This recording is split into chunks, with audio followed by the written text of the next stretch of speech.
What is up, and welcome into the Easy Smoke and the GM podcast. I'm your host, Ezra McCann, and I'm joined, as always, by my outstanding co-host. He's a Chicago Public League legend. He's a Simeon legend. He's a Grambling State legend. He played second base for the Tigers back in the day. He was all SWAC. He is none other than Brandon Williams, a.k.a. Coach Smoke. And we've got the NFL draft expert, analyst, enthusiast. You can catch him all over the place. He is our GM, Glenn Morgan. Gentlemen, um, How yeah. about those White Sox? Yeah. Um, Did you see Wicked? Did anyone check out Wicked yet? It's been No. number one at the box office for quite some time. you You know know, what? I Mhm. didn't know I heard what the plot line of Wicked is. I had never seen the play or anything like that. Interesting. yeah. How it delves into the Wizard of Oz, who knew? Oh man, dude, Glinda the Good Witch. She's an assassin, bro. She's an OG. I mean, she got everybody doing her dirty work. You got everything that you wanted done. Coach out. Oh wait, we're Offensive talking about the Bears coordinator for real? out. Can we talk about Wicked? How That's do you way more interesting. How do you come with that type of effort today against San Francisco? I don't get it. Um, Was it the effort, Lost. or was it just we gotta realize that the team ain't that good? Uh, No, they gotta be better than that, man. Nah, Gotta I be. don't I don't I believe think it. the coaching I staff is not that good. I don't think the team is that good. Well, I, a little bit of both. I think the team needs to be better, no doubt. I think the coaching staff is good when they're in the roles that they need to be in. I don't think they're, sometimes a starter, a bench player is great. Like baseball, for example, utility player is great. Once they become starters, you find out the reason why, the yeah, utility utility player. player. Yeah. Yeah. And I think what we found out here is that sometimes when you're a position coach or you're a coordinator of sorts, you're great in that compartmentalization of your job specificity. I think once you have to look at the macro aspect of things, seeing the larger picture, maybe you're not quite as adept at that just yet. And then when you have to kind of do both, or the roles change dramatically like they just have, it's going to take a moment to adjust. We have to be But really realistic here, and really, it's hard to, because we're fans and this team seems like they just can't get out of their own way.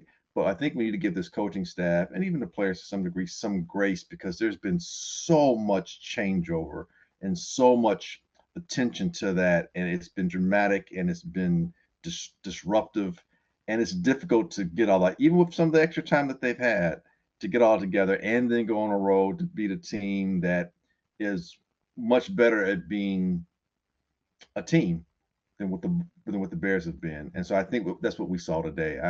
It's unfortunate because everyone, and by everyone I mean this coaching staff, they're kind of auditioning for not just potentially a Bears position going forward, but positions in the NFL. And it's I don't know how much fairness that they're going to be allowed. So what you say is, Well, that's what I expected today. I expected, hey, there's a bunch of change. As a mm-hmm, player, mhm, okay, I got to go out and get mine now. I got to make mhm. sure that, hey, if it's gonna be this much change going on, that hey, you want me to stay, right? So I'm gonna But right? try to go out and make some plays, right? yeah, Defensively, I didn't see that at all. Defensive that's what line got nothing done today. All right. Tremaine Edmonds maybe had, in my opinion, his worst game as a Bear. It was it was it was that bad. Um, Yeah, you they know, looked out schemed from the jump. yeah. I mean, from the first drive, But it was but chunk play, chunk play, chunk play. yeah, but the out 15, scheme, 85, 15, 85, one right, touchdown. right, but the out scheming is not on the players. I mean, you got to put me in position to succeed. And these guys, I mean, that's what I say. It's one thing if But if I'm, you gotta execute too, though. no doubt it is. I surely, but when I look at players and I say, okay, this is where the players are failing, on the field, missed tackles, or these guys look like one person maybe does something where it breaks down the defense. You're not filling the gap, or you do something where you compromise the secondary, terms of the composition of the secondary and how they're covering out there. When the whole team looks completely like we don't look like we're lost. We're looking where we're supposed to be, but we're out of place everywhere. It's like at one point I can't remember who was calling the game. Was it Olsen or Yeah, Greg Olson. okay? No, No, no, Jonathan no, no, Vilma. no, no, no, no, no. Vilma, Jonathan Vilma. You're right. Not yeah, I was Jonathan Vilma. thinking Jonathan about Vilma. the Atlanta Minnesota game was Greg Yeah. Olson today. Yeah. Okay, so Jonathan Vilma. There was one point where Jonathan Vilma said, "Man, it's a pretty basic defense," and blah blah No. blah. And as soon as he said that, it was like another big chunk play, like man, right on cue. So if Jonathan Vilma, who is very in Hall, very very good, one of the preeminent linebackers coming out of the U, and a very good linebacker when he was with I think he's with the Saints most of his career. Saints, yeah, he won the Super Bowl with the Saints. Right, and he's an inside linebacker, if not a middle linebacker. At that position, your job is kind of see everything and have an idea. You're kind of quarterback on the field and secondary for the defense, so to speak, in that second unit. If he from the booth is like saying this is basic, and they're getting torn apart because it's basic, it's like the Bears were playing preseason defense and the 49ers were playing offense, 13, 14 games into the season. And it was just like, really? I ain't got to think about this. I mean, freaking quarterback. I always screw his name. Purdy. Purdy looked completely unfazed most of the game. He looked like Joe Montana today. I was having late 80s, early 90s Bears trips out to San Francisco nightmares. Right. Flashbacks for a second, man. It was crazy. And I think the 8th string running back from like NFL Europe was out there killing the Bears today. He had like McCaffrey numbers. He had like about 50 yards receiving, 6-7 receptions, about 70 yards running, 2 touchdowns. Dude, really? Seriously? And then he got hurt. Another guy came in and he scored. Just like, as a matter of fact, I was waiting for them to stand. Like, I was right by the phone. I'm like, man, dude, I'm ready. Just give me a call. Like, I can do it. I can take a 2-yard plunge. I can do it. To me, that's more of a fail on how we're approaching today's game. And maybe they had to make it super basic because of some of the change, because Flus wasn't there. And I don't know why it would be that different. I don't know if Washington. Eric Washington, he was always a defensive coordinator. See, that's what I want to get to, because I'm like, I know you started off saying all the change and all those things. Right. Outside of the defense looking bad, nothing changed with the offense. They start bad every game. They start bad every game. So I'm not going to give Thomas Brown that pass. I'm not going to give him that. I saw nothing because he's the head coach that now he had too many responsibilities. So that's why things didn't go right. No, it's been the exact same with him running the offense every game. And then the second half, we scored on the opening drive. Then we were driving on the second, but Caleb had the fluke fumble, and then it just got out of control after that. We were about to do the exact same thing in the second half that we've been doing all year long with his offense. So I can't give him that pass. Now, I mean, the defense, that was crazy. I mean, but like Ed said, Washington, right? That's the defense. Eric Washington, He's been the coordinator. Now we get that Flukes was really running it, right? But like you've been the coordinator. That's been a voice that they've been knowing. If the head coach is the play caller, what does the coordinator actually do? He helps preparation, that week going into it. But when the game time comes, he's not making. The calls on the field. He's not making the adjustments. Game time. If you're the coordinator, right, you should know everything. The ins and outs of everything. No matter what, if you're the play caller or not. But I'm saying, now you're calling the plays. These are your installs more specifically, as opposed to you being collaborative with the head coach / defensive coordinator, who is like, we're going to use this, we're not going to use that. Just because you're there doesn't mean that you're making the decisions on all of what's going to be used or how you're going to attack. They said early on that the Bears looked like they were preparing, like the whole focus was stop the run. Because Yeah. I get it, because if you stop the run, then you force Purdy to have to make plays. And with your secondary, you feel like you can make plays, because it wasn't like this. I'm sorry, the 49ers, I like Debo. He's a nice player, but he's not a deep threat killer.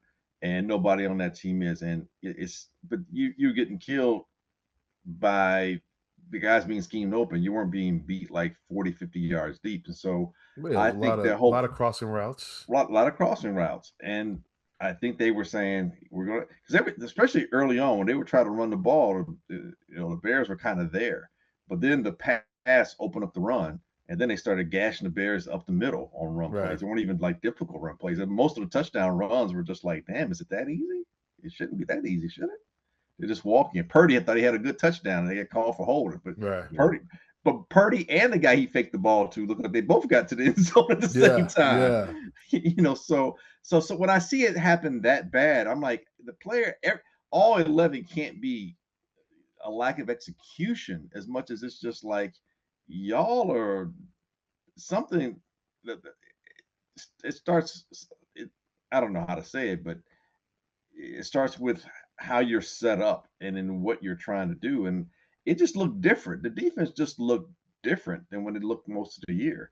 I mean, but they definitely did. But to Ed's point, I mean, you got what you wanted.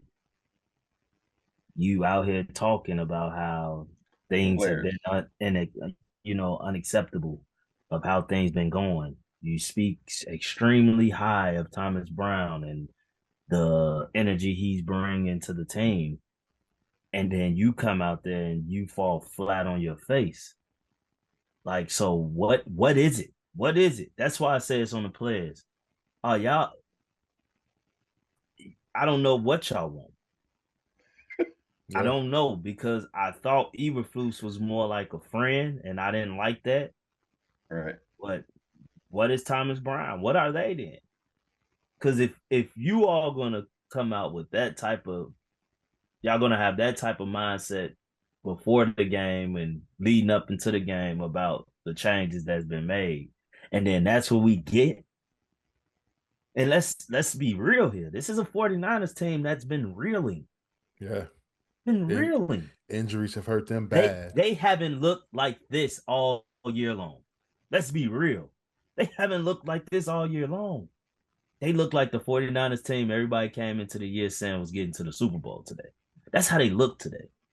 They did. They did not look like a team that was coming off a 3-game losing streak. That's without Christian McCaffrey. That's without Bosa, right? They without Bosa too, right? They without Brandon Ayuk. They without Trent Williams. They without all the, who are we without?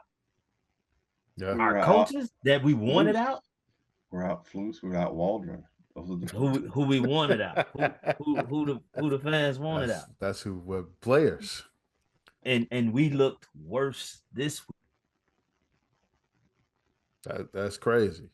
Week versus 3 of the best teams. And I think those games were a little overrated to the eye, but it is what it is. They were close games, but we looked much better versus Detroit, Green Bay, and Minnesota than we did versus a team that was on a 3-game losing streak.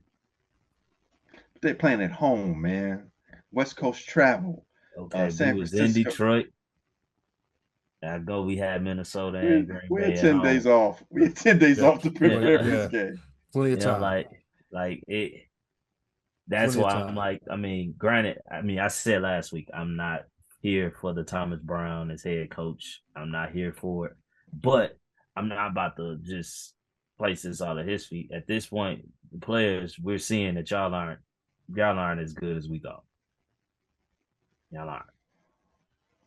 I mean, well, maybe it's they play a big part in this. A big part in this. I can't say the players aren't as good as we thought, because what you just said earlier, we were in those games against the 3 teams that pretty much everyone who watches football knows. I think we're learning they ain't take us serious. I think division games are different though. Everybody know each other. Everybody knows each other. You know, you're not fooling nobody with nothing because you play each other twice a year. You see Right. each other every We were year. fooling them. They had never seen Caleb Williams before. That's true. That is true. But No, no, because we were in way too many games this year, and games that we should have won if it wasn't for the coaches that aren't here any longer. So I don't think it's But we that did I'm just saying I don't think defensively. it's. We played well in those games, though. Defensively, yes, There were times offensively you did. It's just the decision making down the end cost us. Decision making against Washington cost us. but we didn't play well offensively. No, but dude, if Walters called that goofy ass handoff to Kramer, we win that game, and Yeah, it's not even an issue. you're 100% right. But we did not play well offensively that day. But we didn't play horrible the whole game. Is my point. We played well for 5 minutes, yeah, and there was some crucial 5 minutes. I give that, but we played well for 5 minutes in a 60-minute game. The yes, defense ball. and keep in mind. So my whole point is as a team. because you're talking about the team, just maybe these guys, see these guys, about all these guys just aren't as good. I'm saying no, I don't think it's that we're not as good as we're not as bad as what we saw today. We're not as good as we think they thought that they should have been, or they thought that they should have been. We're somewhere in the middle, but because of the dysfunction at the top, this team is all discombobbled. I mean, they're just all over the fucking place. It's like they're like a person who is emotionally distraught, and they feeling this way, feeling that way, and then when they get what they want, they don't know how to handle it because they're still caught in an emotional backwash of whatever it was they were emotional about. So this is a schizophrenic team right now. This is civil. We're dealing with dissociative disorder right here. Okay, Team lacks true leadership. That's yeah. really what it come down to. And yet everywhere. they have a leadership council with don't the Bears have like 8 captains? Yeah. Something If you have 8 ridiculous like that. captains, you don't have one. With You the have 7 more than you quarterback, should have. with the quarterback who has never played a NFL snap being one of them. Yeah, Hey that's man, crazy. Like, No rookies, I don't care what level. Rookies should what? never be a captain. What? When you're generational, fall up off him, man. Well, that is right. I'm sorry. He's a generational quarterback. That's right. That's right. Yes, That's right. but And that's say that really more. he got yeah, the captain with like 1 star on it, not 4. Come on, it's crazy. Though, earn those man. later. That's really what that's more so what you seen today. It was more evident today that we don't have true leadership within the players. Anywhere. Within the, no, we I mean with change being made like we've had, you kind of understand that the leadership from up top is a little shaky. But But but But what they supposed to do, man? When the defensive coordinator says this is where you stand for here, and just make sure you fill these gaps, and the 49ers are like, well, we're not going there, but thanks for well, playing. I I mean, mean, what you mean? What they supposed to say? I mean, Jalen Johnson made it clear he cussed Flus out after the Detroit game. So but voice up, voice up, but voice up. I saw Jalen making plays up there. I saw him trying to do things that like they got beat on that one play. I can't remember. It was Debo, I think, kind of cut a crossing route or whatever, or shallow crossing or whatever, and kind of beat him. But after that, dude, I saw him make play. They were talking about like his trail technique, and you saw this slow motion it down and saw, and then you saw him barking at Well, yeah, somebody. I'm like, dude, they went to man on that play. He was yeah, playing man. yeah. And I'm like I'm like he's playing out. Yeah, Edmonds was kind of a no show, but I think if you're Edmonds and you're the middle linebacker and kind of the whatever organizationally or schematically was devised for the game plan for this day, maybe his head was just like, they got me doing something we ain't done all year, but okay. And maybe he just got caught thinking. Should have been, but I feel like it shouldn't have been that different than what they normally do, though. It shouldn't be, but here's the thing. You, I, the three of us, we're sitting here speculating. All I can say is today's defense did not look like most of what they did this year. How And the major difference is your head coach / offensive coordinator is not there. So it's all on this DC to come out with the game plan, implement it. there's probably very little that someone else is saying to challenge or take or and when I say challenge, I don't mean that they necessarily are challenging him, but in terms of saying no, we're not going to do this, or have the temerity or the experience to second So guess it's Eric Washington. And so I think I put a lot of this defensive disarray on Eric Washington because just from the jump, I'm like, dude, they look out of place. They're getting killed. It's like it doesn't make any sense. And then it kept happening. And then Right. I'm like, okay, maybe they'll make an adjustment at halftime. And that pretty much didn't really happen either. They weren't close to forcing any turn. I think they get the one turnover. I mean, Owens made a really good play, but it's that like, was at the end of the game with yeah, the it's at By the the end of way, the hold on, hold game. on, hold on, hold on, hold on. Okay. Owens makes the pick. All right. Good for him. Yeah, Hey, get nice for him. yours. I'm with that. That's Sure. that's what it's all about right now, right? Go sit down, dude. Y'all are down 31 at the time. What was it? 31-13. Go sit down, Mhm. man. Ain't no time for celebration right now. We down. And No, he it was go. 38-13, There right? was 38-13 at that point. I Because think I did don't they? think they scored again after that. Okay, so Safe, 38 Because the to 38. safely, backup was No, they there. no, were okay, Backup that's was even there. worse. That's they were even in the worse. 30s. We were in Go the sit down, teens. man. Go sit down. We down. All right. So my question, I guess, so could it be said that there's no buy-in from the defensive players when they come to Washington? Because we saw the difference. We saw the difference from the offense, the energy wise, when they came to when Waldron was gone. We saw they were up. They were Right. up for that. Is it true that the defense wanted Eberflus gone? Or was that a Well, media narrative that was presented to us? Because they did well, not play like they did not play like an inspired team that the I coach was mean, gone. we know that Jalen Johnson went off last week about the coach in his face.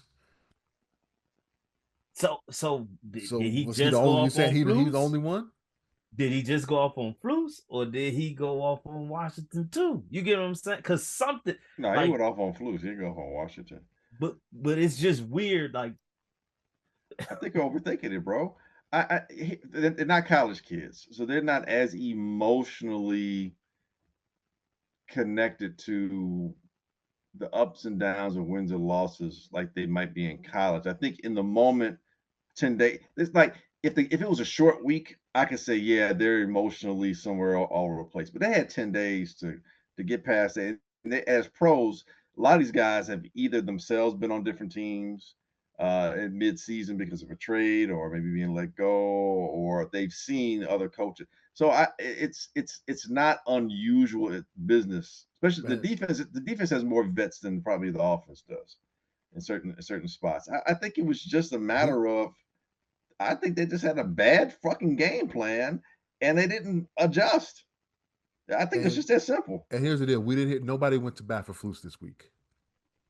No, not on Nobody. either side of the ball. Yeah. Not even a punter. He's like, oi, down here. I'll tell you, we'll feed them to the crocodiles down By here. the I'll tell way, you down under. great game by Tory Taylor, man. He had one that I thought he shanked, and the damn ball went 51 yards in the air. I love the punter.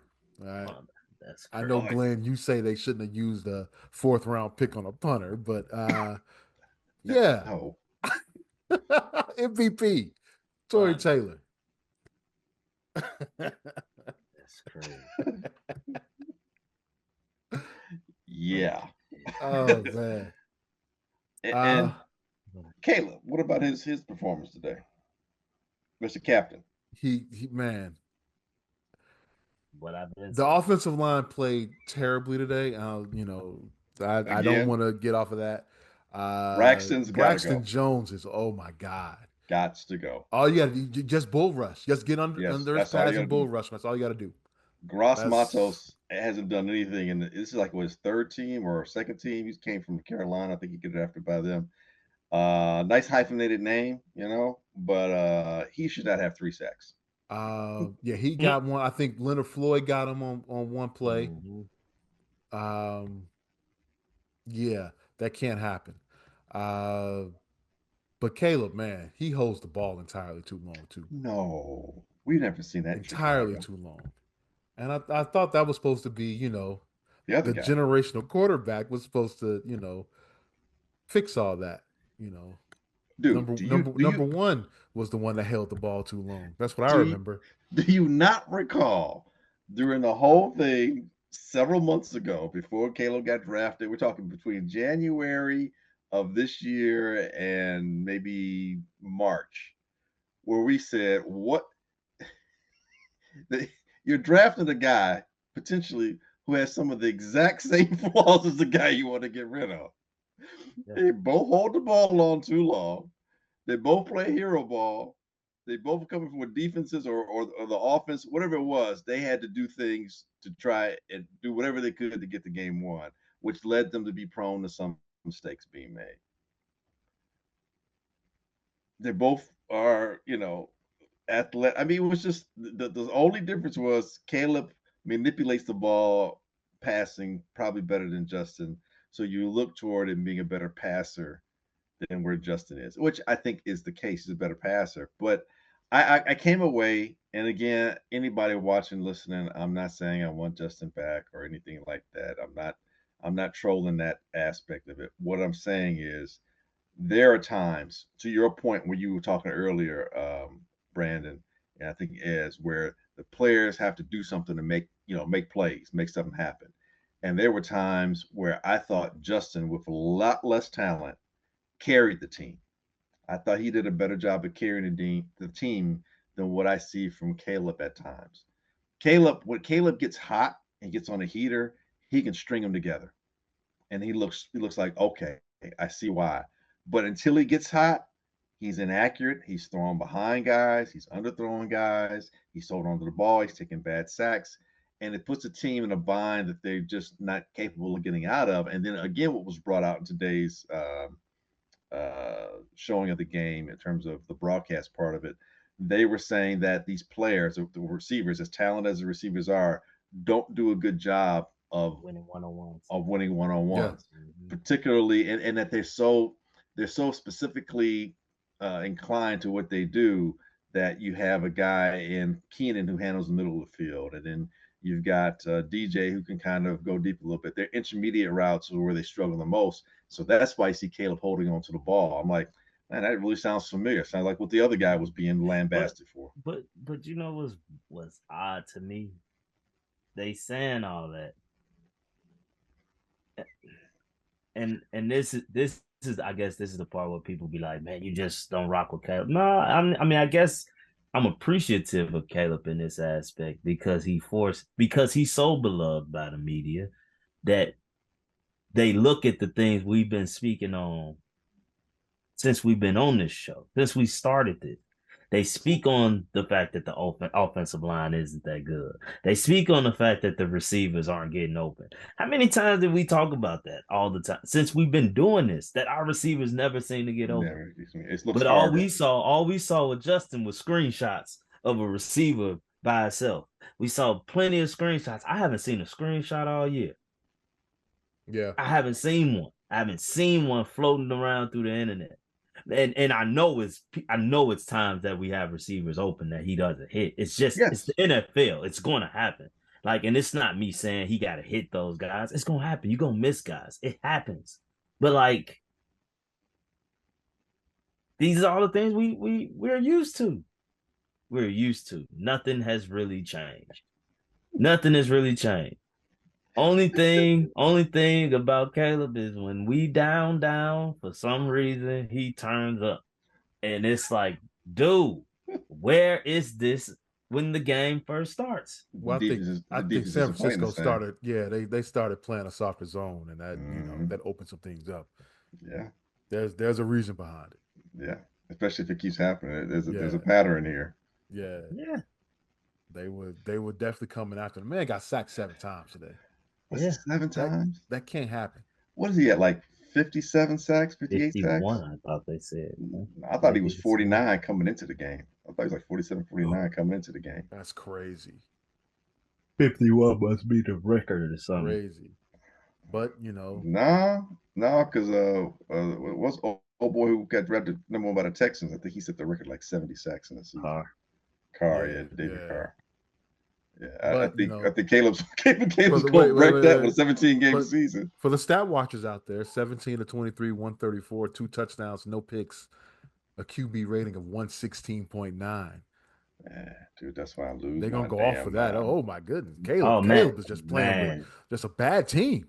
Man, so I was watching and CSGO, and Hogue tried to go that route, and I was proud of God dang it, why I can't Carm. Carm came through. Carm got inspired by Lil Glenn. I was proud of. I was proud of okay. We watched the game.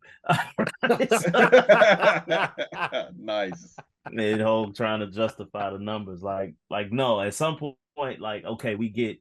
At times we've said we want to see him play well, and we don't care the result, but we gotta care more than that. Like we gotta start to decipher that. Okay, he's seeming to do well when things are kind of out of hand, and then he get us back in it. Cool, that's good. But then when he get us back in it, and now we need him, boom, he's back to how he started. It like some has to. We have to pay attention closer than we are as fans. Like, and that's the thing. I think people are just so enamored with numbers. So enamored with numbers, man. And it's ridiculous. It is. It's ridiculous, man. I mean, we had 2 yards in the first half. 2. Yeah. Yeah. We were outgained 310 to 2 in the first half today. That's insane. That's gross. I don't care what. Like, I don't care what you do after that. You're right. No, I don't care what you do after that. That's like a really bad high school team going up against a juggernaut. Yeah. That's the only time that should happen. You know what that's like, man? That's like that commercial ESPN where Stu's playing those kids in basketball. Yeah. They're little kids, and he's out there blocking a shot and talking crap to them. Oh, wait. He was really like that. Oh, I'm sure he was. He was really like that. But that's what it was like, man. We would play. Stu would come when I worked at ESPN years and years and years ago. He would come out and play. We would play ball, play some basketball. We play some touch football. He'd come out, and he would come out and like I would, when we were playing touch football, I'd go out of receiver. He would literally line up on me, right on me. Yeah, and then man, he was taking it. See, I was like, Stu, you need to chill, man. This is touch football, man. What are you doing? Having fun. I come with it. Stu, you tripping, man. And I can't body Stu Scott, man, because I'm not trying to hurt this man. It's like fighting Joffrey from Game of Thrones. Yeah. So that commercial was 100% true. 100, man. But yeah, that can't 2 yards of offense and a half. It's crazy. And what did they do against the Lions? They did the same thing against the Lions. They had something ridiculous. It was bad. Yeah, in the first quarter. That's what I'm saying. Like Green Bay was one game where it was kind of close throughout the game. Like we go score, then it took us 12 plays to score. Then it's like 3 plays they score. And so that's why that one to me feel like it wasn't as close as it was, because it felt like it was so hard for us to score, even though we were scoring, and it was so easy for them. Minnesota, we were down 2 scores? I think so. We were down 2 scores. We were at least down 10. We got the touchdown and then got the onside kick. Right. So we was at least down 10. Detroit, we were down 17-0. Yeah. Like today we were down 24-0.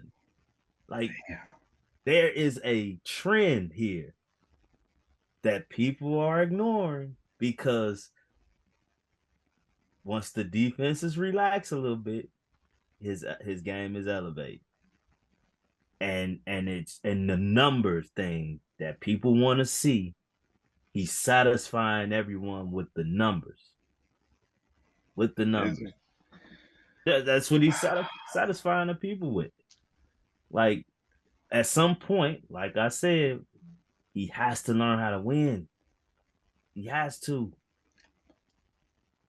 I'm It's gonna gonna say be two. implanted in his mind. It's gonna be implanted in his DNA. Losing.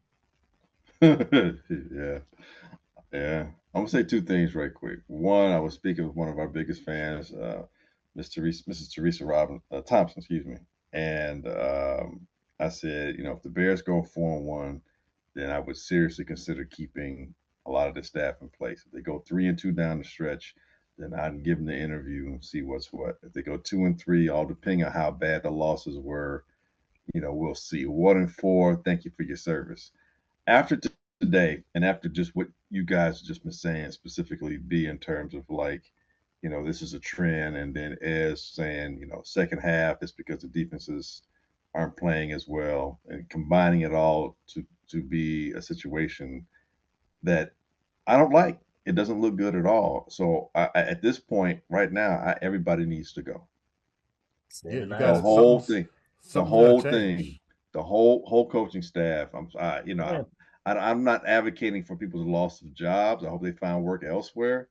But for the bare sake of the sake of whatever this organization can be, the potential of what it can be based on some of the players that they've acquired and have, to salvage anything, everybody has to go. The inherent problem is the second thing. The inherent problem with that is it's the same damn hamster wheel we've been on for the last several years where we knew this was gonna happen though. but the upside, what I'm hoping, and this is a strong hope. I think about the Rams situation when Jared Goff was there and Jeff Fisher was the head coach, and Goff was the first pick overall and looked like, wow, this was a wasted draft pick. This was a bad pick. He was taken too high, blah, blah, blah. And then you've got, I always want to say VC, that's not his name. McVay. McVay, thank you. McVay comes in, and then Jared Goff is like a killer, and then this dude is like pinpoint accuracy, throwing. I still remember that shootout with the Chiefs. I think it was a Monday night or a Thursday night 50, game. 54, 56, Sunday 54 night game. game, something Yeah, like it was that. just Yeah. awesome. It was Monday night. Was Sunday it night. Sunday night? Game. Okay, just it was like wow, and I'm thinking, and then the Rams look like that team that is at some point inevitably they're going to be in the Super Bowl, and they were, and they lost, but they got there with Goff, and McVay was a big part of the change of the Rams, and right now the Rams are still a very good, very dangerous team. So I'm hoping that's the only thing I can hope on is that we find our McVay. I don't know who that is. It's Ben Johnson. I don't know if he's that guy, but you got to find somebody because if you don't find the right head coach / coordinator and then coaching staff with the right coordinators, because the coordinators are the lifeblood of your team in terms of them being effective out there on the field. If you don't find that, McVay, was his last stop Washington. Washington before LA? Yeah, they were Okay. under Daddy Shanahan. I think he was when So Shanahan was at they're on the Washington. Shanahan tree. Tree. Yep. Okay. If you don't find that, I mean, I don't know if you pull from the Andy Reid tree again. I don't know who that would be. The McVay. I mean, I look at not gonna be the current OC over there. And I mean, no, you can't get. I mean, can't revisit that. And you can't give Doug another chance that quick. No, not that fast. You can't give him another chance. I don't know where it is. I don't know who that shining, undiscovered, untapped star coordinator / coach is going to be. It's crazy because honestly, like when you're looking at it and like thinking of the whole offensive defensive coach, like we discussed last week, just off demeanor and stature, Doug gives me that feel of being able to lead. And it might just be because he's a Super Bowl winning coach. I don't know. And he's a little older. And so his face is kind of a little angrier than other guys. Doug Peterson. Oh. But like the other guys, like I'm a little scared of. I mean, we all Cliff Kingsbury. Not interested. Ben Johnson he looked like a nice guy. Like when he looks real Bears hard knockers. Okay, like I'm just not. I'm just like But nice guys can win. I mean, Tony Dungy's a nice guy. He won. You know what I mean? they can, but I mean, I don't Dick know. It Vermeil just cried and he won. He went the Yeah, two he different wasn't teams though, to Super but Dick Bowl. Vermeil wasn't a nice guy though. No, he'd be a little. I mean, I'm man. At this point, it just seemed like I'm just nervous for this whole process You're coming. not You are not nervous. I am. No, you're beyond nervous. You know this fucked. Like, You know cause deep down we're screwed, and you don't want to admit it. You're nervous having to want to admit it out loud, but we're screwed. You know it. Ez knows it, and I know it. And anybody fans, look, don't delude yourselves. We're screwed. There's nobody out there that's gonna come in. There has to Mike be. There Ditka, has to be Mike one guy Ditka, out there. and what's the guy that Fisk? Oh, not Fisk. Who? The drafted the 84 Bears, 85 Bears. The GM passed on. Jim Finks. Finks. I'm sorry, I'm saying Yeah, Fisk. Jim Too much Finks, Daredevil. I'm thinking Wilson Fisk. Too much Daredevil. Jim Finks, Mike Ditka, and Walter Payton are not walking through that door, man. I'm sorry. It's just not happening. They're not coming back. We're screwed. We're screwed. It's just, Bill Belichick's too old, and I don't know if Belichick could do it anyway. I think Belichick, as for a lot of things that he did right, and as far as savvy as he was also very fortunate to have Tom Brady. Let's be honest. Seriously, because without Tom Brady, he really hadn't shown he could do too much of anything, and him being a GM was not a good look. It was almost as bad as Michael Jordan being a guy picking players. Just stop, just almost. I mean, he was doing that for. There was a 20-year period that he was getting it right. Was he getting it right though? Was he getting it right? He won 6 Super Bowls. But name them draft picks on the offensive side of the ball that helped Tom Brady out. He got good free agents and he made Outside some moves to get drafted. He found Gronk and Aaron Hernandez. It wasn't hard to find. I'm sorry. Now Gronk, okay, but I'm not saying that to be funny. Aaron Hernandez was a monster, and he went to. He didn't win a Super Bowl with him, but he went to go get Moss. And Gronk had back injuries and always had a very good offensive line, right? Most of those guys were free agent. Always had solid defensive lines and linebackers. Always. Defense, I can't dispute. Always. So, but offensively, he didn't do a good job drafting players offensively. Sorry, he never drafted a good wide receiver. But he turned Edelman and Brady turned. No, Brady turned those guys. Edelman and what was the other one? The guy that got cut in Dallas. Dallas. Yeah, he got cut by Dallas. He was on Hard Knocks. Who? No. Scotty Miller? No, I'm not saying no. All Caucasian players aren't Scotty Miller, man. What's his name? Danny Amendola. Dallas though. Amendola got cut by Dallas. Yeah, he was on one of the Hard Knocks that Dallas was on. He was like the feature rookie, and he ended up getting cut by them. Yeah, Amendola made his name with the Rams, just like Wes Welker made his name with the Dolphins. Danny Woodhead. Oh my God! Stop. I'm just saying. Yeah, everyone was fearful. So why those guys only work pretty much with Tom Brady? We need to figure that out. We need to get our own little white slot receivers. Like I was saying, Belichick is not the answer. And I don't know that Vrabel is necessarily going to be the answer.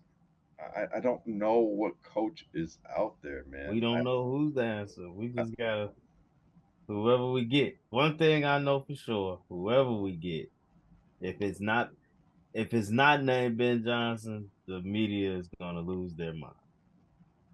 And once again, the Bears are being ruled by what the Mm-hmm. media says. Yeah. It's like we're the same hamster wheel. The hamster wheel from hell, dude.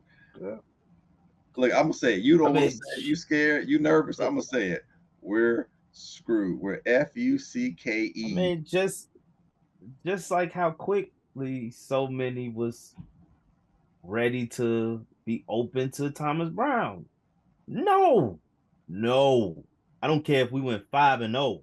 No, we need everyone from that Nah, regime if we gone. went 5-0, which is impossible now, But you had to think right, about it. but I, man, no, man.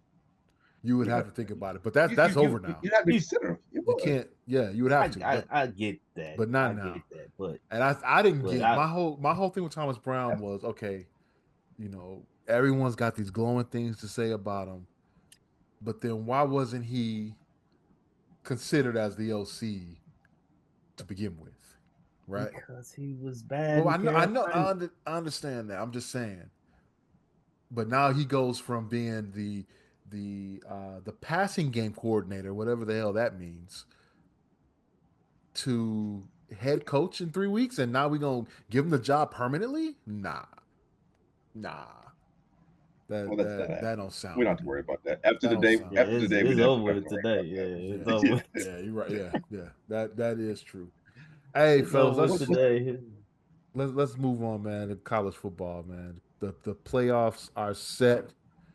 Um, Oregon is the number one overall seed after their win over Penn State in the Big and Ten this Rocky championship Top game. will always be home sweet home to Georgia me. is second after Good their win. old Rocky Top. Woo! Rocky Um, Top, Tennessee. Da, da, da, da, da, da, da, da, da, okay, da, that's da, da, enough. da. It Good is a good fight song. I got to old give you Rocky to it. Top. Woo! Rocky Top, Tennessee. Let's go, balls! Good. A good fight They song ain't been there. there in like 30 years, 40 years almost. Huh? What's that? Been in this position. Man, they won a championship, man, back in '99. Fall up off me. Quarter century ago. Georgia 25 two, years. after their win in the SEC title game. One and done. Uh, Quarterback's elbows messed up. That ain't gonna be yeah. nobody else. By the way, good game against Texas. Three is Boise Bad State. game for Texas. Texas gave that Boise game away. State and Ashton Genty, who ran all over UNLV in the Mountain West title game. Interesting that the Mountain West team Yeah, gets the bye. Okay. I Very was interesting. just about to Eh, say They were that's it. consistent all year, though. Congrats No, to good. them. No. I told you guys I watched them against Oregon. They went to Yeah, Oregon, they were this close. and that was Mm-hmm. they should have won that game. Should have won that Yeah. game. Genty went for I commented with you Yeah. spoke earlier this week. Went for Mm-hmm. 195, ran for 195, Yeah, three about 95. touchdowns I think he against had three Oregon. TDs. Yeah. Yeah, and they Oh, yeah. and to your point, Oregon, their defense is a rumor. Yeah. They live off of making getting a turnover off of you, and then capitalizing offensively. But you're not out of the game against Oregon. You're No. in the game. Sound Penn like State front proved that runner. last night. Arizona State is the last team with a bye. They're fourth. Um, Didn't the see that fifth coming team at is all. Clemson. They will host. Excuse me, is Texas. They will host Clemson. Uh, That's weird. Yeah, Sixth is that's The Penn State. ACC conference champs, that is.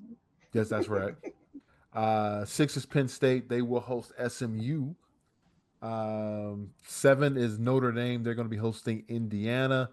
And the 8-9 game, which I guess is that like in college basketball, like the very even, the yeah. most even game, the 8-9 Right. game. Ohio State is hosting Uh, Glenn's Tennessee Vols. So yeah. Yeah. I think they got it right. Yeah. The 12-team playoff. My hope, I always thought when they, even before they went to the 12, I always said that 12 is the number. Well, I wanted 16, but I said 12 is cool because we're not going to worry about whoever 13 is, 14. No, That's not going to, it doesn't matter. it And doesn't. 13 is Alabama this year. I'm sorry. You lost to Vanderbilt. You lost to Oklahoma. You don't deserve to be in. Wait, say that. Say that one more time. They lost to who? They lost to Vanderbilt. They lo- they I'm sorry. You have no. After that, you have no argument. There's no lost. argument. Yeah, That's a 6-16 Vanderbilt. And who yeah. else did they lose to in the They state of lost to. Tennessee? They lost to who? Tennessee. Tennessee. Did they lose to Tennessee? Alabama. Yeah. Oh, yes, they did, sir. They lost to Oh, the whole that's state of right. That's Tennessee. right. That's the They third lost to the loss. entire state. They lost to the Yeah. entire state of Tennessee. But the worst loss, even losing to Vanderbilt, wasn't as bad because it's Vanderbilt. The It sticks out in Oklahoma your loss was mind. bad. Oklahoma loss was the worst loss. It was Oklahoma 24-3. bad.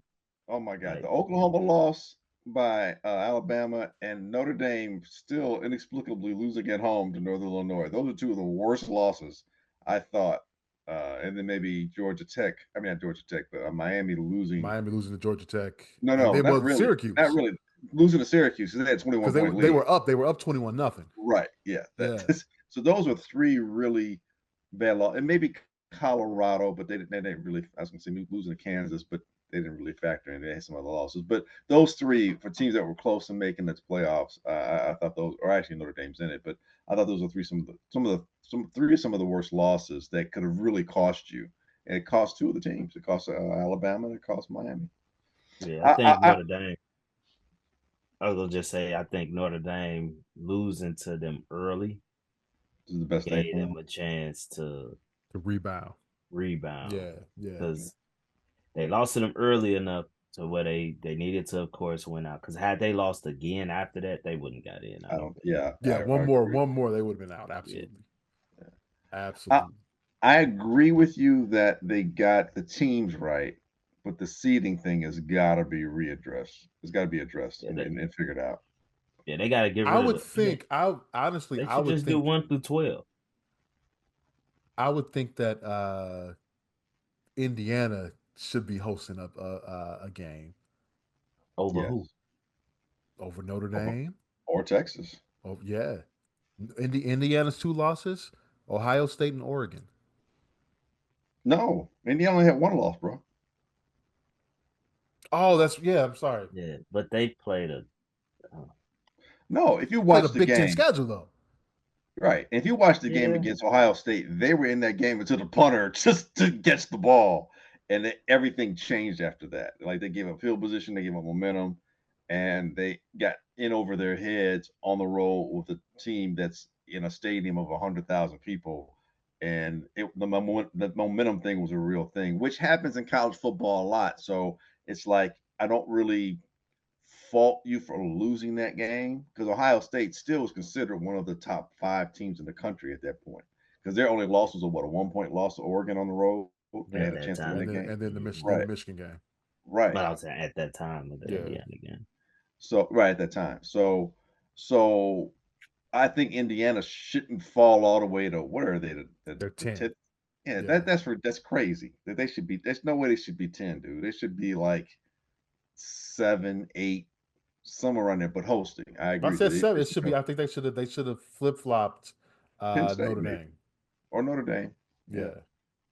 Yeah, because Notre Dame's loss was at home to Northern. They definitely Yeah. should have flip flopped. Yeah. Definitely, and that's what I say. They got to figure that seeding thing out.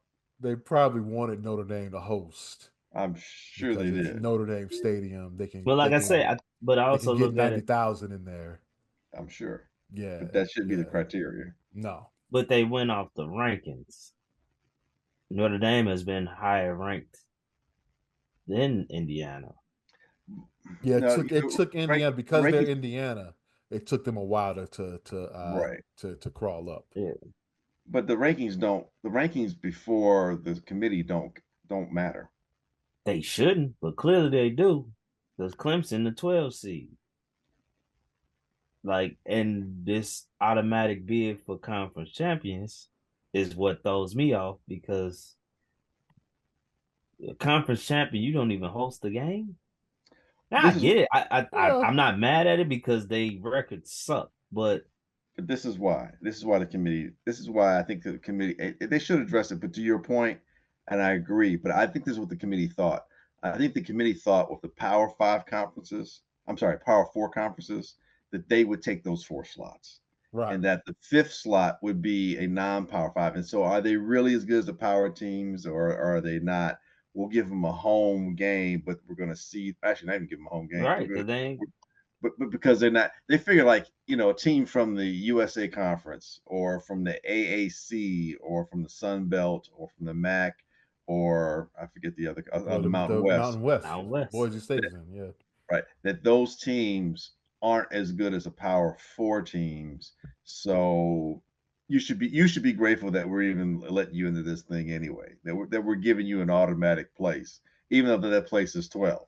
We're making sure you don't fall out of it. You know what I'm saying? It's like, okay, there's no way that if you're 13, I'm sorry, if they play 13 games. So if you're 10-3 and you're from the Mountain West, but you're the best of the other non-power four, we're guaranteeing that you will at least have a shot. So we don't have to hear your mouth. We didn't really expect that would be Clemson. But if one of the power four schools, probably an ACC school, maybe a Big 12 school, we don't expect it from the Big Ten or the SEC. But if you're one of those schools and you're Clemson and you're 9-3, you're not as good of a power four as you should be. So again, shut up and take what we're giving you. I think that's kind of how the thought process went. Part of the issue goes back to those Central Florida teams that went undefeated and didn't make it into the the BCS playoff, whatever they called it. Yeah. Or Utah, that time it was in the Mountain West and it went undefeated with Alex Smith being the quarterback at the time, and Urban Meyer was the head coach back then. So yeah, I think that's what happened. They're going to have to address that, because you had some of the chaos that happened, and you had teams like Miami and Alabama holding their breath, hoping that SMU would win, but they didn't. Yeah. And then at Arizona State, then you find Arizona State and Iowa State playing for the Big 12. It's like, what's happening here? So I think the seeding part, I agree with you that if you win your conference, you should at least you should be the fifth seed. If that's how you're gonna do it, or just reseed, give them a spot in and reseed. I don't know if because it's a 1 week thing, and it's not like the NCAA tournament where you play a couple of games in the same venue. You're asking a lot of people to be traveling. No. I'm not saying like every round reseed. I'm saying do a 1 through 12, not because you're conference champion, you get the 1 through 4 spots. No, just reseed 1 through 12. I see. So the conference champion, the conference champions, they get automatically in, but they're not guaranteed a 1, 2, 3, or 4 seed. I agree with that, and that's a good idea. Yeah, that makes sense. You know what? That makes so much sense. They won't do it. but basically, no, because here's the thing. Are there any teams that are that are going to be playing in week 1 on the first round of the playoff that you would want as the no. Do what B said right now. Reseed it right now. Like, let's say take B's theory. So Oregon won. Oregon won. Okay. Right. Who's number 2? Who's 2? Probably by default. Georgia played a tough schedule, so I would give it to Georgia. Although, if I take the Florida State thing, are they the same Georgia team that exactly? That's why I'm thinking like that. That's why I'm thinking like that right now, because I'm like, but we did have an instance where a team was held out because they lost their starting quarterback. Right. Mm-hmm. So, but let's say Beck is there. Okay. Well, 1 is Oregon, 2 is Georgia. Because you get a week off, so maybe he's healthy enough. Yeah. Right. By the way, the backup didn't look all that bad. He did. He can't throw. He didn't throw though. He was running though. He was doing a lot of running. Tim Tebow. Roll out 7-yard pass. Tim Tebow. Who's your 3? Boise State currently is the 3. Who would you reseed as the 3? Probably Boise State, because they barely lost to Oregon. Crazy as it may sound for me, I'm going Ohio State. 3. I can't. You lost to Michigan at home. Everybody had bad losses. You lost to Michigan at home. I just don't buy the Mountain West, so that's why I said that's for me. But you're saying you can't. But you got if you're doing this, you what's You happening on take the it. field, and and Okay, and, and I so said you got a Heisman Trophy candidate, that's and, the only Boise State game I saw was that Oregon game. I stayed up and watched that Oregon game, and they barely lost that and game. they like I said they should have won. They Well, should so have I'm won, I'm putting Boise and it 3. was at Oregon. They weren't on the blue field. There you go. That's a good loss. Yeah, That loss is better than the Ohio State loss to Michigan. That's a bad loss. And I that can't is a I bad can't one. I can't put Notre Dame because of the bad loss at home. Both Ohio State and Notre Dame lose at home. And Notre Dame loses to Northern friggin' Illinois, which is a MAC school. It's not even Mountain maybe. West. Okay, here's the fourth. So fourth is Arizona State. I don't put Arizona State for. Now I watched that game They against beat the Iowa hell out of State. Iowa State, Yeah, but I yeah. don't put them for though. By the way, in that game, their linebacker got hit with a targeting and is out for the first half of their playoff And game. I thought that was a bad that it should not have been was, called a targeting. it was, it Bad. was, it was bad. You think it was targeting? I I don't know. did, I did. Yeah, it I was thought because they was it was a hard explaining hit. it That's during the football. game. He did hit him at the head, Well, he hit him. He but hit him he, like And neck but in the it, also. sternum yeah, but area, but he it didn't wasn't lower his head. right. Like they were saying, it should have been a personal foul, but Yeah, Not not, but targeting. not a but not targeting. right, right. That's where it cost Like them. they said, it should have been personal foul because it was forcible contact to the head and neck area, but it wasn't targeting. Like he didn't leave with the crown of his helmet. None of that. It was excessive. So I But would not, hope they not can they can change that. But they're probably not. they're not going to. Yeah. So anyway, so But you got Texas, Indiana. I would have Texas Texas for hosting that. Yeah. No, I wouldn't have Texas 4. Why not? They're 2-loss team. You still That, got 2 teams that have 1 loss. so Indiana and Penn State. you would let Indiana host over I'm not. Texas? Come I'm on I now. said you had. I didn't say Indiana. You all just assume I meant Indiana. I Yeah, said I there said are. Indiana or Penn State. I said Penn State has 2 losses. There Oh, are they 2 got two. teams that Who have else 1 got one loss. loss? Notre Dame. But you You just just was said that saying you they. wouldn't let them host. I said I wouldn't put them 3 is what I said. I didn't say I wouldn't let them host. I wouldn't put them number 3. So You where I get would would you them put put them. them? by with that bad loss. They have 1 loss. They've beaten some pretty decent Against the teams. 6-6 Northern Illinois team. It was a loss, no doubt. At home. Yes. Texas has 2 losses. To And Texas Georgia. Texas didn't look good against Georgia. Should have won that game. They looked bad. And who else did they lose? They lost to Lost to Alabama. Georgia. Who's not it? They lost to Georgia twice. They lost to Georgia twice, yeah. Yeah, okay. They're the Tennessee Titans, and they can't. They're the the Jacksonville Jaguars can't beat the Tennessee Titans. Keep losing to them. But no, I wouldn't put Texas. I'm not gonna. No, they didn't win their conference, and they have 2 losses. And Notre Dame's not in a conference. That's enough in itself. But you know what? Here's the thing. I'll abdicate. I'll abdicate. Here's why. Because Notre Dame, whatever rule, or because they're not in the conference, they can't be higher than 5. So I'll stick with that. And Indiana didn't beat any tough teams. So who else is left? You said Texas and who else? Penn State. Texas, Penn State. Penn Penn State, State got 2. You right? Oh, I might put Ohio State 4. Ohio State 4. Yeah, I might put Ohio State 4. Over I Texas wouldn't though? be Because Ohio State got the Michigan loss. Texas lost to the same team given. twice. I mean, It's the a 2 Michigan seed. loss. It is a rivalry game. It's a different kind of it's a different I mean, kind of game. It's different. Yeah, that's true, but And Texas hasn't really looked good second half of the season. they haven't. They haven't. But they 2 losses is to the number 2 team. I was starting to hear the beating of the drum for one Arch Manning. By the way, All right, you know what? We're the committee, and we're having a debate. You've talked me into Texas being the 14 there, okay. and then I put Notre Dame 5, and then I would put Ohio State 6. Okay. I would put Penn State 7. What's Tennessee rank?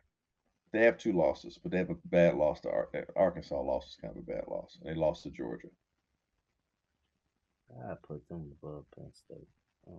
Penn State played at a conference championship game, Yeah. and they barely lost to Ohio State, and they made a great showing against Oregon. That's the other thing So about these. You can't penalize teams for losing playing an extra game, a championship game. right? So that's so I would put so once again Texas. Who do you say was? I'm not Texas. I'm sorry. Oregon's 1. Who do you say was 2? Georgia. Georgia, Oregon, 2, Georgia, Boise, Boise, Texas, Texas. Notre So Ohio, Dame. Notre Dame, Ohio State, Penn State, right Okay. at 7, and then I would probably put Tennessee at 8, and Where's then Arizona? Where's I put no, I had to put so Arizona you because they got won. I had to put Arizona at 8 because they won a conference. okay. Well, no, I put Arizona ahead of Penn State then. So then you got Indiana, SMU, Clemson left. Tennessee. I would put Clemson probably at what 8 now or 9. You go because they won the conference. Clemson won a Put them at conference. 8. That's what I'm saying. You'll put them at 8. 8 or 9, yeah. I kind of got lost a little bit with some of the teams. So we said Basic 7 is Arizona State. You know and what? then I wouldn't. Oh, go ahead though. What? so Here's what. Arizona State, and then I probably go Clemson, and then I go Penn State, Tennessee. So Who now else is you left? just downgraded Indiana. To the 12. Yeah, 12. They got it right. But here's what I do. Yeah. Here's what I do. I'll go Tough. Penn State 7. Okay. I'll go Arizona State, Clemson 8, 9. Okay. Okay, And then I'll go Tennessee or Indiana. Indiana, Tennessee, wait, who am I? Because we You got missing 12. I did Tennessee. You got 8. Tennessee, SMU, and Indiana. Indiana. SMU. So SMU 10, Indiana Indiana 11, 11. Tennessee 12. No, Tennessee 10, SMU 11, and But Indiana 12. so you're punishing a team that played in the conference championship in SMU SMU. and barely Yeah. lost a last second field goal. How I'm punishing them? Because you're putting them behind a Tennessee team that didn't play for a week or so. Well, they already are. SMU's only losses were to a BYU team that was good at the time they lost to them, and a last second field goal to Clemson in the championship game. Oh, well, okay. They can go to 10 and play Ohio State. And By the way, Tennessee shout play out to Penn State. SMU, man. They finally back on the map after the After the death death penalty. Penalty Yes. back in 1985. Yes. Yeah. Back on the map. Good for them. Good for them. Eric Dickerson and Craig James, Dicker By the James way, backfield. one of the best 30 for 30s is the Pony SMU. Excess. Pony 30 Excess. for 30. Yeah, I it was love really, really good. Really good. Last thing before we Hold on. Hey, right quick. I need a prediction. we got time. Yeah, that's true. We'll I do just that wanted next week, man. I wanted to get you guys in. We I can want do you that to next commit week. earlier. We got time. We got a big by the way, Army Navy. I'm actually a little pumped up about. Why? Army, did you see Army play Friday night, man? I did. They crushed Tulane. Yeah. So I'm looking forward to this, man. It's rare. I think I can only remember maybe 2, maybe 3 times where both Navy and Army were like really good. Yeah. So yeah, I'm looking forward to their day next Saturday. Let's look at real quick. Just the other bowl games, significant bowl games. Are they ready? Who's paying attention to the bowl games? Yeah, man. Next Saturday, Jackson State and South Carolina State in the Celebration Bowl for the HBCUs. Okay. That's crazy. Jackson dominated the SWAC. Grambling was so bad, and we beat them this year. One of our only wins. Any given Saturday. Rivalry games. I don't know. Northern is going to the Blue Field. They're going to be in the Idaho Potato Bowl. Northern Illinois against Fresno State. Let's see. Yeah, You that I hate. who is traveling to Boise, Idaho to watch Northern play? I Nobody. don't know. Have they played? I feel like they've played in that game before. I'm sure they have. BYU, Colorado in the Alamo Bowl. That might be interesting. I hate it though. They're in the same conference. But Shadur ain't. That is weird. Shadur's not playing. Did they already? I thought Dion said that they were. His guys were gonna play. I wouldn't if I'm playing a team from my conference. I wouldn't. They should have had them play Alabama. Yeah, I wouldn't if I'm trying to go to the pros. Not playing that game. Alabama, Michigan in the Another one ReliaQuest Bowl. Boring. Another one I hate. Been there, done that. South Carolina and Illinois in the Citrus Bowl. We got to get our ass whooped. Yep. And I think that's Miami can. Miami. Yeah, name Miami. Now he's probably playing Georgia Tech. Just so you hate it because the two teams in the same. Wait. Iowa State versus Miami. That's actually gonna be a good game. Iowa State versus Miami. Guess what bowl game they're in though? Weed Eater Tax Pullion Bowl. Cotton Bowl? No, that's one of the main bowls. Tax Slayer Bowl. The Pop-Tarts Bowl. Yes. I've been waiting for that one since I was a kid. How sweet it is. Oh man. Man, these bowl game names. By the way, Buffalo and Liberty in the Bahamas Bowl on January 4th. How do I get to that bowl? That seems like that would be a great. I want to go to the Bahamas Bowl. Yes. How do I lose just enough to go to that bowl, but don't win too much to go to a better bowl or a bigger name bowl? Oh, but that's. I don't want to go to Idaho. No. Oh man, you're like with 9-3 Fresno and like 8-4 Northern Illinois, and you go to the Idaho Bowl and you're 6-6. Both teams 6-6 go to the Bahama Bowl. Now this is gonna be a good game. Georgia Tech and Vandy in the Birmingham Bowl. I don't want to go to Birmingham. The Birmingham Bowl. Birmingham at night is awesome. Is it? I have no idea. No. Well, I mean, I was down there this summer. Wasn't bad. I'm wasn't bad. I've been to Birmingham. Oh, I'm good on that. Yeah. All right. Real quick, Juan Soto made his decision. 15 years, $765 million to go play for the crosstown New York Mets. No, thank you. Wow. 15 years. I don't even the money is not even my issue here.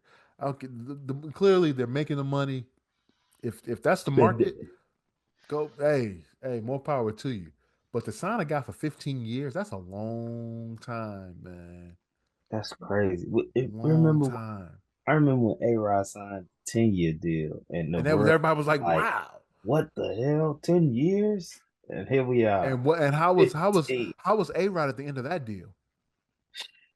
Steroided up, and Yankees got a year back from him because he got suspended for 4 years. Steroid and Botox up. That would mean that wait. As a White Sox fan, I want to see. Wait, who was on the 2004 White Sox roster? None of those guys. I don't think any of those guys are still around. 2004. Dang. It wasn't King Griffey. I think we got him like 2000. No, that was better yet. Who was in Major League Baseball in 2004? That's even better. You're right. You're absolutely right. That's still in Major League Baseball today. 2004 MLB stats. Nobody. You feel the name? Go to Baseball Reference. Here we go. 20 years ago. Ain't nobody still in baseball. Here we go. The best player in the game, according to you're doing 20 years ago. That's a long time. You need to do I'm sorry, 15 years 2000. ago. Let's do 2019. I'm sorry. I mean 2009. Yeah. 2009. My math was off as Nobody. usual. It was a bad year for baseball talent. I have no Okay. idea. Interesting. Okay. Who led the league in hitting that year? Chuck Knobloch. 2009. Yeah. Take a Some guess. some second base. Oh no, Ichiro. What's the Close. position? Ichiro hit 352. What's the Joe Mauer position? won the batting No, title. catcher. Yeah. Wow. 365. Joe Mauer. Neither one of them are in the league anymore. No one on this list is. Uh, Yeah, but how old were they? Yeah, I mean, those guys were all right, superstars already. let's look at the root. Okay, you're right. You have to be like, a third year guy, maybe second, third year guy, maybe. Yeah. Here, let's do this. 2009 MLB It was rookies. 32-year-old Ichiro. Surprising, he's still not in the He's not. Why league. isn't he here? 56 years of age. Why isn't he still All right, here 46 we years go. of Here we age? go. 2009 rookies. Uh, Chris Coughlin won the Rookie of the Year in the National League. I think I played basketball with his young cousin, Ed Coughlin. J.A. Happ, Tommy Hanson. I don't remember him. Just Andrew McCutcheon had just gotten the league. There's a name. Yeah, he's still. He played last year, did he? He's still there. Yeah, Yeah, he's he still hasn't around. retired yet. Well, there you go. He turned out being a superstar a couple of times. Let's see. Dexter Fowler. He's gone. Out of the league. I'm just going off of and Kobe Rasmus. I remember him. Yeah. So basically, McCutcheon is the only. So one out of probably several hundred players is going to be around. Okay, so that's But yeah, do this. Players that played into their 40s. Okay.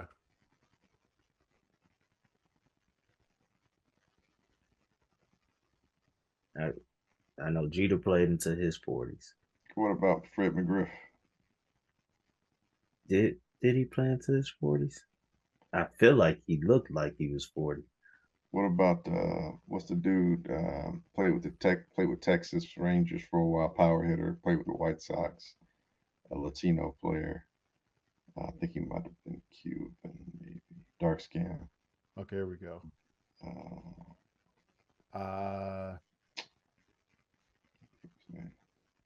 All right, Jamie Moyer. Yeah, it just don't count. Julio Franco got into his 40s. That's what I was thinking of. It was Julio Franco. In fact, he didn't retire till he was 48. Yeah, Julio Franco is exactly what I was thinking of. Just think of his name. Mariano Rivera is on that list. Of course.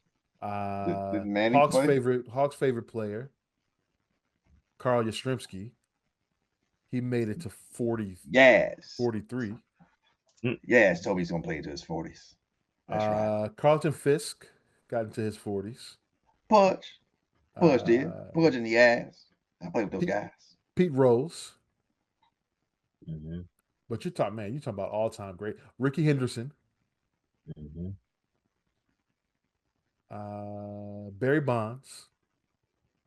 Really? I thought he lasted. So Roger Clemens probably did too. Stan Musial. Before steroids. It has to be more than that. Is that it? It's a lot of players played in their 40s. That's not a lot, though. I mean, I felt like Jeter did. Didn't Clemens play and Andy Pettitte? Yeah, Clemens did. I was just listing position players. Oh, okay. Well, you said Jamie Moyer earlier. Batting. So.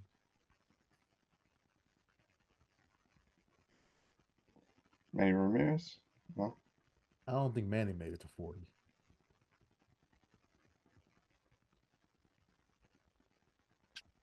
Jim Thome? 40. He might have just turned 40 that year. Retired 10 years ago. Yeah, here we go. Here's a good list.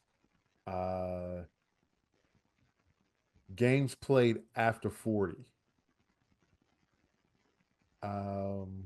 Pete Rose is number one on that list, 732. Julio Franco, Ichiro, Sam Rice. I don't know who that is. Carlton Fisk, Omar Vizquel, uh, Hoyt Wilhelm, and Judd Wilson. I don't know who they are. Wait, Wilhelm, didn't he play for the Cubs or the I thought he played for White Tigers? Sox, didn't he? White Sox, I think you're right. I thought it was like a Yeah, he Midwest was team. a White Sox. He was on the White Sox. He's a pitcher though. Right. Damn, Hoyt Wilhelm played. He was 49. As a pitcher. That's crazy. Yeah, I mean, And get this, he didn't get to the league until he was 29. Who's that? Hoyt Wilhelm. Wow. Well, then he had to play until he was 40. Just needed to get some service time. That's crazy. What was he doing before that? Trying really hard to get into the league. Jeez. All right.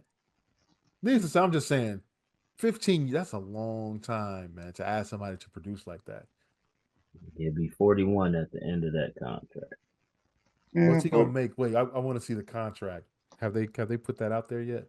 Like, For a Somebody year? just posted what's he gonna be making at the end of that contract? at the end of it. Yeah. probably what, 32 million a year? They probably ain't got it broke down yet on 36 million a year? Something crazy like that. Let's see. Soto will also receive. But Wait. Soto can opt out following the 29 season Mhm. if the Mets don't increase his salary from 51 million to 55 over the final 10 years. Oh my God. So he's gonna be making 55 up to $55 million a year in the That's final 10 years of the insane. deal. What do you? That's crazy. You can buy your But own that's- small island with his Man, contract. if I'm gonna be real, if I'm the Mets, I'm gambling on that because I'm gonna take my chance of not bringing you up. You're gonna be over 30 at that point. Well, no, So but it's you better. It's Soto's option though. I know that's what I'm saying, but he's saying if I don't up him to 55 a year, Yeah. so Good luck if you can get that somewhere else. Is what you're saying? now, granted, I mean, I guess you kind of in the Mets case, you're hoping he's very productive at that moment to where he think he can get that type of money somewhere else. Because if he ain't, he's gonna stay on the contract. How many World Series do you have to win in order to make this contract worth it? I think you need to play in 4 and at least win 2 or 3. I say Wow. 3. And the Mets ain't gonna win none. Because it's so hard to get to the World Series, man. I sometimes I think it's impossible to get there. Like those who've gotten there, it's like you get them like the Dodgers. It's like you're so talented. You're gonna win by just over talent. I don't know if it's the word, but having more talent than the other team. Like I feel I like just got so much talent. There has to be a There's no- lockout. There has to be a lockout coming. Because all this money. Because all being thrown yeah. out. Well, not only that, but you basically have your haves and have-nots again. Mm-hmm. The Oakland A's can't, or whatever they're called now, can't sign a player to this. No, You know neither what I'm can saying? Tampa Bay. The White Sox Or won't the do White it. Sox. Yeah. Well, they probably can, but they won't. The Reds won't. So yeah. So they Milwaukee won't. I guarantee you there will be a salary cap soon in baseball. That's never gonna happen. You don't think so? That union is too strong, man, and too entrenched. They'll destroy it. They'll let baseball destroy itself before they allow that to happen. Why wouldn't baseball just do that? Because of football, and then basketball being as global as it is. I'm saying, well, I'm saying cap is a dirty word. They're going to have to Yeah. find something else that doesn't sound like a cap, that doesn't read like a cap, doesn't feel like a cap, but has some limiting aspects that a cap can provide. But I don't know what that is, sounds like, or who is the creative person to come up with it. but they're never going to do a hard cap because that union is too strong. And the baseball players have, because of contracts, like you just heard. But here's the deal, though. Here's the deal. Also, you got to look at what we went through with the regional sports networks. Teams aren't making the same money that they were with the TV deals. I hear what you're saying, but players have money. They're reason why football can do what it does to football players because football players don't make that kind of money. Right. Quarterbacks are getting close to it in a sense, and receivers, but en masse, Everybody no. does. Yeah. And then the guys are too self. The interest is too too individualized that they're not pooling in like the baseball guys did the right way. They've been pooling in their money, so there's a reserve of money for players at the top, like the players like who you just mentioned for the just signed the contract with the Soto. Mets. Soto. Soto. Guys like Soto, they don't have to ever worry about eating. But the regular dudes are still they're still gonna get money because the guys like Soto, they whatever money they dip in or that they contribute to that pool, you got these billionaires, or millionaires, they're contributing, these multimillionaires are contributing to so much that But there's still guys money. that haven't made money yet, though. But they On the won't have to lower worry. end. Yeah, but they won't have to worry about eating when it goes on strike because of the fun there. That money is such a pool of money. They hold them down for as long as they need to. Yeah, and the guys like Soto don't have to. They're like, hey, I don't have to. You don't have to give me that money. I'm good with what I have here. If you can convince them because they're making enough that hey, if you don't dip into this, there's more money for the other guys so that we can make sure that everybody keeps eating, so to speak. They can probably last for 2-3 years without really feeling the pinch. Where the baseball teams are going to feel it more so than the players. Let's go to picks real quick and get out of here. This week, Glenn, you took the Bears, Bills, Dolphins. You went 1-2. I didn't take the Bears. You did. No, I didn't. You did. I got you down with the Bears. I never picked the Bears. I got you taking the Bears at +6.5. +6.5 against San Francisco. 49. San Francisco? Yeah. I must have been sleepy as hell, man. What the hell? You was drinking the Kool-Aid that they I played close. I must have been thinking about I games. must have been thinking about the University of California Bears or something. I got you 1-2, 14, 15-1 overall. Guess what, Smoke? We are tied. We are tied, man. Oh damn! I went 0-3 or something. You went 1-2. I went 2-1 this week. Damn, we was that close. With Oregon and the Packers, I lost Buffalo today. I'm 19-12-2, and then Smoke, you took the Lions, Browns, and the Chargers. You got the Chargers and lost the Lions and Browns 1-2. You are also 19-12-2. So Glenn, you're first up. Who you got? Man, yeah, the damn Lions won by 3. They was 3.5. Yeah, it was minus 4.5. The Rams are a different team at home. The Saints just lost their quarterback. I'm gonna take Washington on the road -3.5 against New Orleans. I'm going to take the Bengals on the road against the Titans -3.5. And I am going to take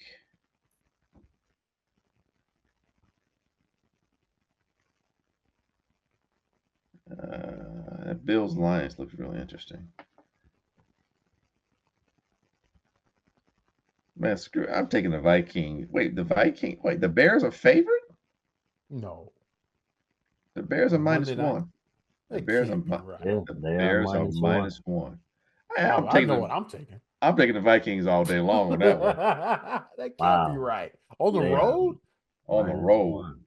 I'm taking the Vikings all day. Did somebody get hurt today? Nah.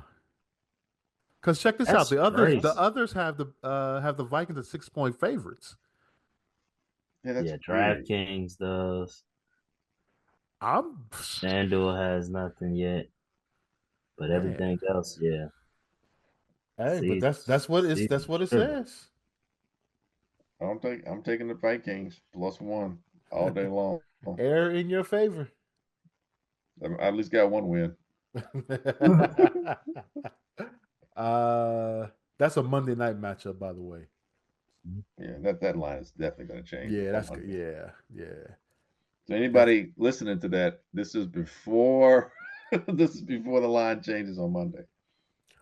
All right, I'm up. I'm going to take. I'm gonna take the Rams plus the 2.5. Thought about that, but the Rams are not the same team on the road. It's not too far up the road from LA. And it's outdoors. I'm going to take. I'm gonna take the Steelers plus the 5.5 against the Eagles. Thought about that. And give me the Broncos -4 We haven't had too many Broncos picks this year. against the Colts. Smoke, who you got?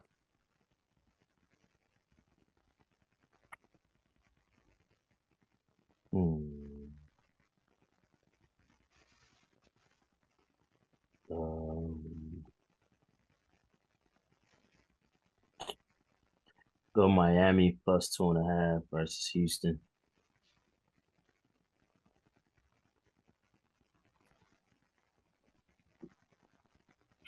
It's tricky, yeah. Maybe they'll get off the schneid. Jets -3.5 versus Jacksonville. You said 2.5 -2.5. 3.5. 3.5. All right. And I'm gonna go KC -5.5 versus Cleveland.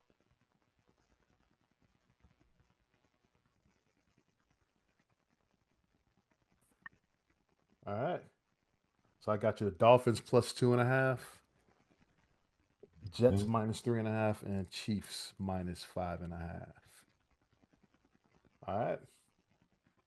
That's going to do it for this week's edition of the Easy Smoke and the GM podcast. I want to thank everyone for listening. We greatly appreciate it. You can catch our podcast at Apple Podcasts, Google, Spotify, iHeartRadio, Amazon, or wherever you find your favorite podcast. You can also catch us at hp53productions.com. There you can find a link to our podcast and the Super Duper podcast hosted by Rob Griggs. Oh, yeah, you can also catch us at YouTube at the HP53 YouTube channel. Yo, Glenn. Yep. Please take us out. Hey, it's like we always say here at Easy Smoking the Gym. We ain't saying we're right. We just know we're not Chicago Bears wrong. See you next week.